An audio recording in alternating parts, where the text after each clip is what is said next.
Just a little warning today, this is a pair of shorts called a romper. I do not wear skirts that are this short. God bless.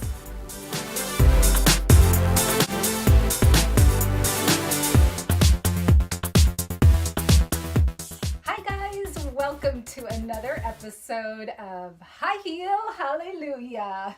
I'm Jennie from On Fire Fit, and I wanted to talk to you today about the shoes of peace. So I love how things come together because it really kind of sometimes blows my mind, even though I still keep getting these things that happen. So I shouldn't be surprised anymore. But I was going through some of my devotions that I've written in the past and kind of putting them in categories of what the topic is about, and I came across the shoes of peace, and it made me stop and think because I knew I was going to be doing High Heel Hallelujah today, and it kind of brought a whole bunch of thoughts all together. And as some of you know, this is my husband's display of love for me. These are shoes that he has given me over the years, and they have different meaning to me. And I am going to talk a little bit about the pair of shoes that I have on right now and what they mean to me. But I do have a purpose beyond just what would appear to be vanity or, being interested in possessions or whatever you want to call it. And so I would love for you to hang on while I talk a little bit about hope, because I don't know anybody that doesn't need hope. And I'm going to talk about how that connects to the shoes of peace. Okay, so let's start off with this pair of shoes that I have on today. These are a pair of shoes that my husband got for me when we were in Las Vegas. I had had my surgeries for my intestine rupturing, and these were his kind of like blessing after having had one of my surgeries. And it was sort of like a celebration that I was out and about, able to go to Vegas with him.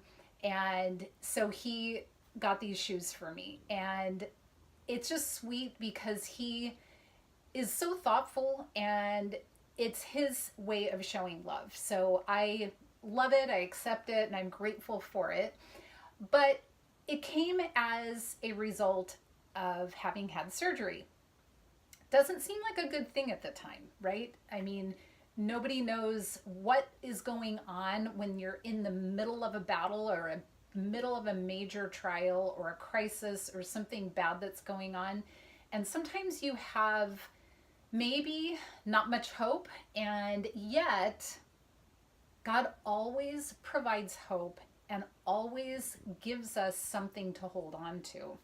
I'm going to talk a little bit about a situation that came up for me prior to all these abdominal surgeries. So with On Fire Fit, I started coaching people in getting healthy in mind, body, spirit, because I think they're all tied together so tightly. And I was about to be going to do my first speaking engagement at a women's conference. And we were going to be doing some ballet exercises that are not real complicated. You don't have to be a ballerina or anything, but I was going to be doing that during the course of my talk because I really feel like when you're physically getting stronger, mentally getting stronger, spiritually getting stronger, they just all kind of fuel each other. And the week before, as I was preparing, I was teaching one of my classes. It was at the end of the class, so I was fully warmed up. I tore my calf. And it was to the point where I thought I'd been shot in the leg or something. I went down to the floor. I could not walk on that. I was on crutches. I limped on that foot for weeks and weeks. And the thing that happened at that time was I went home right after that happened. I sat there and I said, God, why now? I am about ready to launch this On Fire Fit. I'm about ready to go do this thing that I feel like you put in my heart. And now I have a ruptured calf muscle. How am I going to do what I need to do? And immediately in my spirit, I heard, give thanks in all things. And it brings tears to my eyes because I remember that moment and thinking, how am I supposed to give thanks for this? And I thought, you know what? I'm going to do it. I'm just going to do it anyway. And I said, okay, Lord, I thank you for what you are going to do. I thank you for whatever plan you have that is beyond what I can understand. And I'm going to trust you. So yes, I am going to thank you. I don't think we're necessarily supposed to have to thank him for bad things, but we can thank him for how he's providing and whatever he is going to do with that situation. So the very next morning I wake up and this extreme enthusiasm to go learn how to do chair-based exercises came upon me. And I know that had to be God because it's not something that I've ever thought very much about. And quite honestly, I'm kind of a hardcore exerciser, and sitting in a chair doing exercise never really sounded like that much work. But I thought, okay, that is something I bet I could do. So I went and did a YouTube search. I found all these videos. I started practicing them. So there I am in front of my computer, and I'm doing all these exercises. And I'm like, wow, I'm feeling it. I feel this. This is really good. And when my husband woke up in the morning, I said, you have to try some of these. And he was like, wow, these are really hard. But they're really doable for somebody that can't get up and walk and do things. So I learned how to do it. I taught it at one of my classes, and then I went to this conference thinking, all right, I guess I'll be teaching chair-based exercises since I cannot bear weight on my leg. I get there, I'm looking around the room. There were very few people that would have been able to do any of the original plan that I had. There were people in wheelchairs. There were people with canes. There were people that looked like they were not very strong. There looked like there were a lot of people that could benefit from chair-based exercises. I would have not been prepared for that at all. And if I had just accepted myself having a rotten attitude about this torn calf, there's no way that I would have been prepared with chair-based exercises, because I would have been caught in this bitter cycle of anger rather than saying, you know what, God, I'm going to see what you can do in this situation. It gave me so much hope that it provided exactly what was needed, and God was able to work in that situation. What I would love to say to you is what I know will be somewhat controversial. If you're not already a Christian, if you're a new Christian, if you've been a Christian for a long time, I just want you to give this a little bit of thought. I feel that most people would naturally want to have hope in God. I don't know why you wouldn't want to, but I feel like the reason that a lot of people don't is because either for them personally or for someone else in their life that they're close to, if their prayers weren't answered and things weren't going the way that they had hoped that they would go, they almost feel like God wasn't there for them, wasn't listening to them, or doesn't care or love them. And that could be for you personally, that could be for someone else that you love. And I know that a lot of people maybe push God away thinking, I kind of tried that and it didn't work, or the things that I hoped for or the things that I dreamed for didn't end up happening. Now, my way, I hope this makes sense when I explain this, but the way that I see it is, if the Christians or the people that put their hope in God and trust in God always got what they wanted when they prayed, there would be a ton of people, and likely most of the world, lined up to be a Christian to get what they want.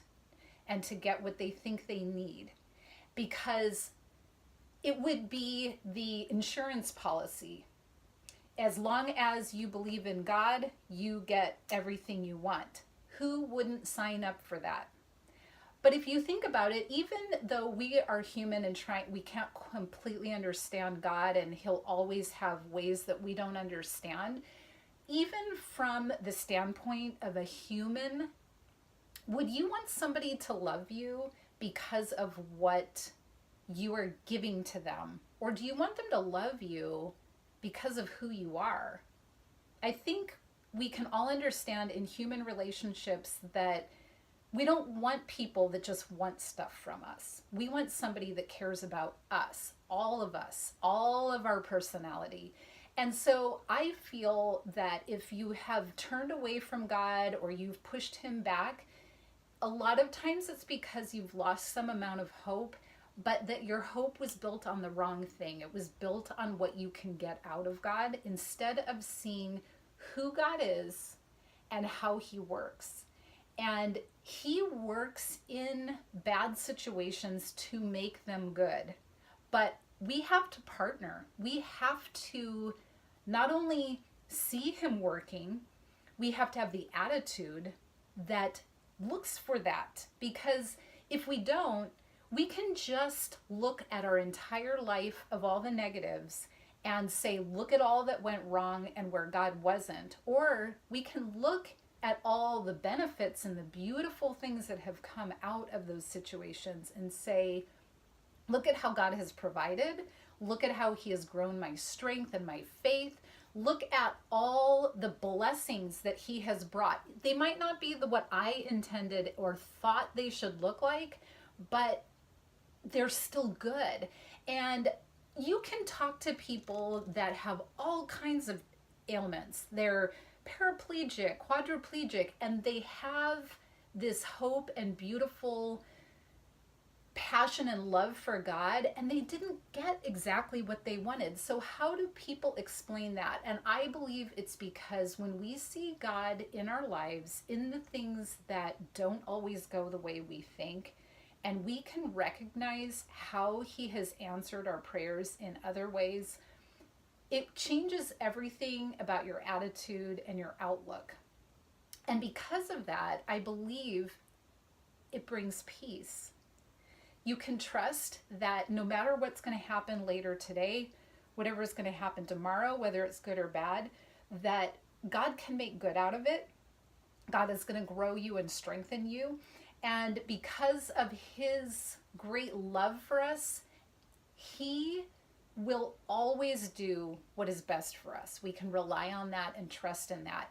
And we have to remember too, that because God is God, he cannot go against his nature, which is to be perfect.